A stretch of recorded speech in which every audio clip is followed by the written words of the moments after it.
warahmatullahi wabarakatuh. Kembali lagi bersama saya Gusmiarni Wahidin Nimtias. Di kesempatan kali ini saya bakal membahas taksonomi Bloom, revisi Anderson dan Cradwell tahun 2001. Nah, kita masuk ke sejarah singkat dari taksonomi Bloom. Jadi, taksonomi itu berasal dari bahasa Yunani, terdiri dari dua kata, tasein, yaitu mengklasifikasi, kan, lalu ada nomos, yaitu aturan. Nah, Bloomnya itu apa sih? Bloom itu adalah nama dari tokoh yang memperkenalkan taksonomi Bloom itu sendiri. Nah, pada tahun 1956, Benjamin Bloom bersama teman-temannya yang ahli pendidikan dan juga ahli psikologi membuatlah konsep taksonomi Bloom yang membantu di dunia pendidikan. Mereka juga membuat buku berjudul Taxonomy of Educational Objective, The Classification of Educational Goals.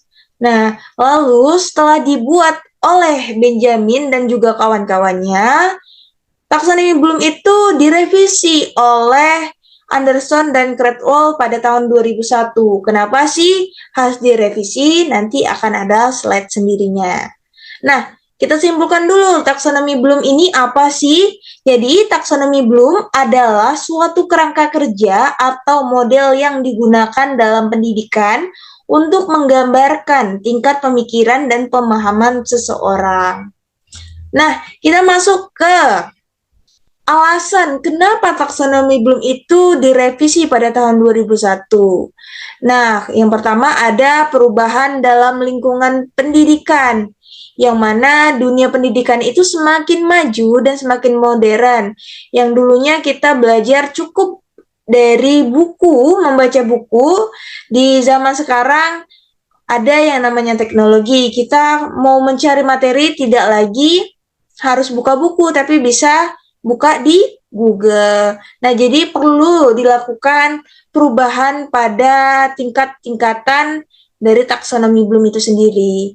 Nah, pengakuan terhadap aspek sosial dan emosional. Jadi, taksonomi Bloom itu dulunya hanya berfokus pada pengetahuan atau pola pikir saja, tidak melibatkan dari bagaimana sih sikap siswa tersebut dalam belajar, bagaimana psikomotoriknya. Jadi itu tidak ada di taksonomi Bloom pertama oleh Benjamin Bloom. Jadi makanya direvisi oleh Anderson dan Cradwell. Nah, yang ketiga, dukungan pada pembelajaran berbasis proyek. Ini maksudnya, jadi belajar itu tak lagi tentang individu. Atau belajar itu tidak hanya tes tertulis, ujian, lalu belajar apa, habis itu diujiankan tesnya. Tidak seperti itu, tapi pembelajarannya lebih maju, yaitu bagaimana sih mengerjakan proyek. Lalu yang keempat adalah penekanan pada pemikiran kritis dan kreatif, yaitu belajar itu tidak hanya untuk ujian dapat nilai 100, tapi bagaimana sih memunculkan pemikiran kritis dan kreatif dari siswa itu yang bisa membantu untuk dirinya sendiri ataupun lingkungan sekitarnya. Mana tahu ada ide-ide berlian yang bisa muncul dari para siswa. Lalu, memperjelas tingkatan dan terminologi. Nah, jadi di revisi itu untuk memperjelas tingkatan. Nantinya di dalam taksonomi Bloom itu ada tingkat-tingkatannya. Jadi, dijelaskan tingkatnya itu dari yang paling rendah sampai yang paling tinggi.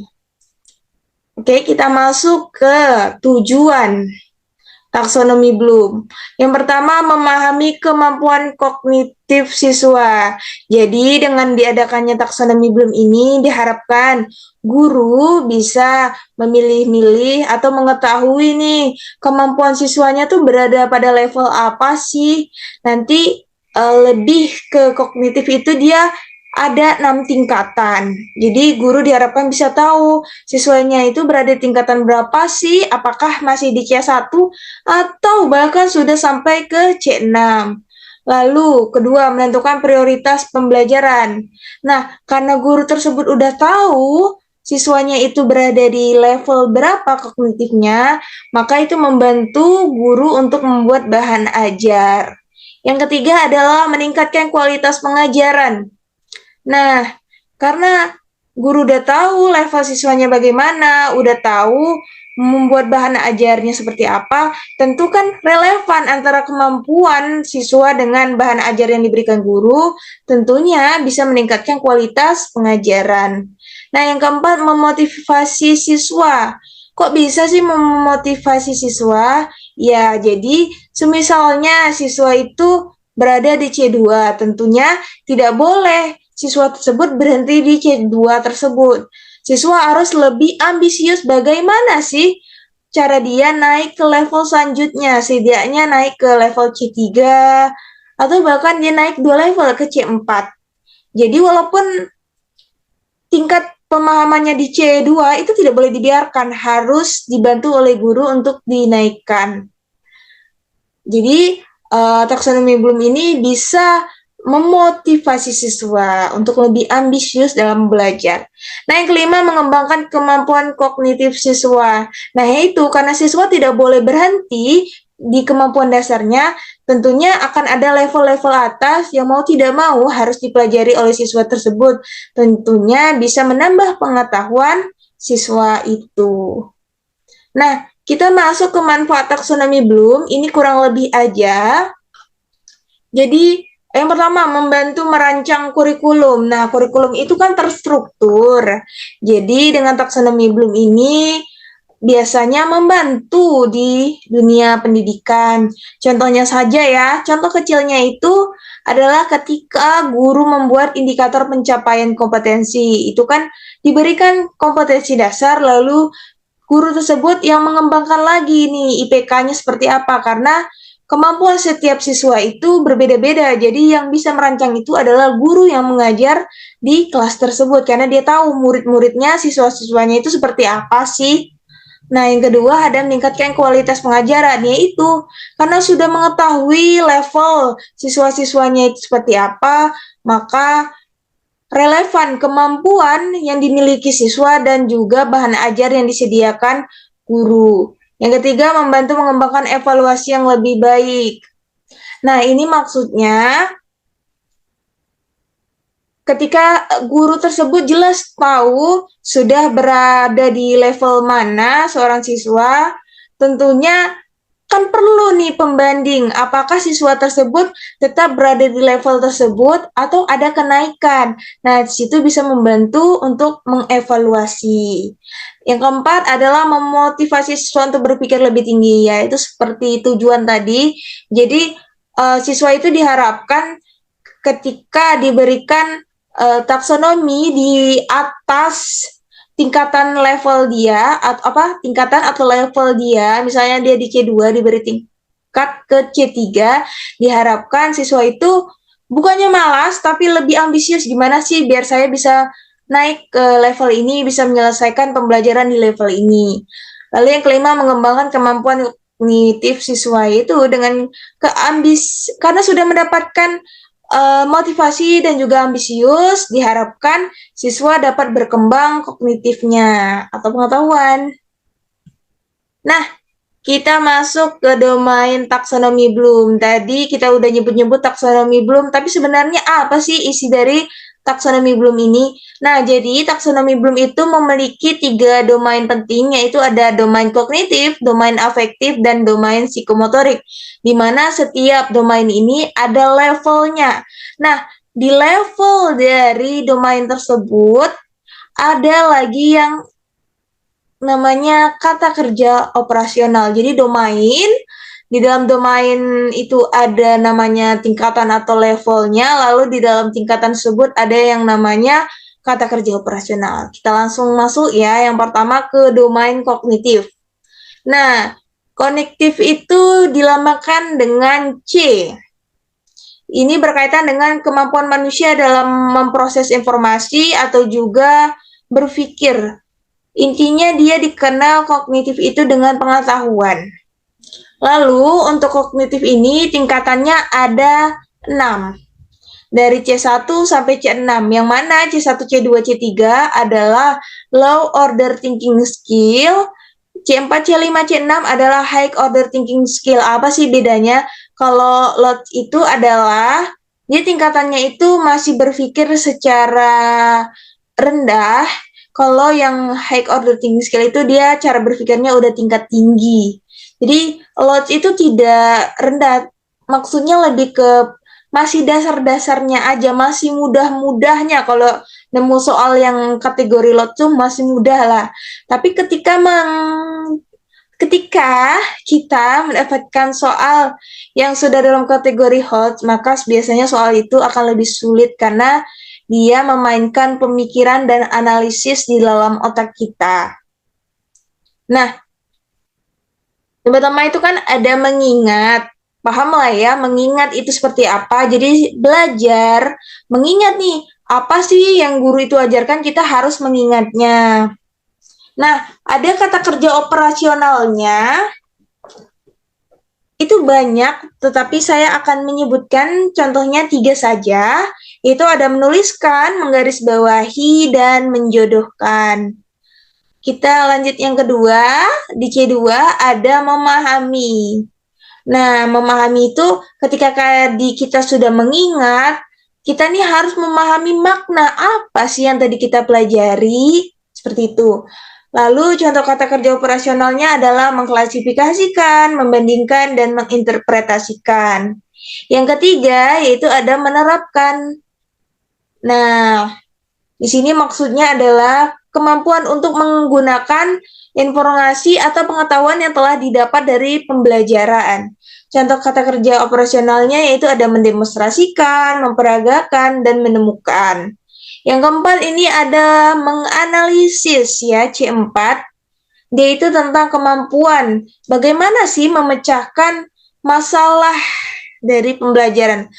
Bukan pembelajarannya yang bermasalah, tapi biasanya dalam pembelajaran itu diberi studi-studi kasus, bagaimana sih cara menyelesaikannya secara satu persatu, maksudnya membagi ke bagian-bagian lebih kecil, tapi bisa menyelesaikan studi kasus tersebut. Lalu yang kelima ada mengevaluasi. Ini berkaitan dengan bagaimana sih penilaian kita tentang pembelajaran yang telah kita lalui. Contoh kata kerja operasionalnya itu adalah membuktikan, mengevaluasi, dan memproyeksikan. Lalu yang terakhir ada mencipta nih, creating. Jadi tidak sekedar lagi belajar, mengingat, menulis, tapi ini sudah menciptakan apa sih yang bisa kita ciptakan dari hal-hal yang sudah kita pelajari.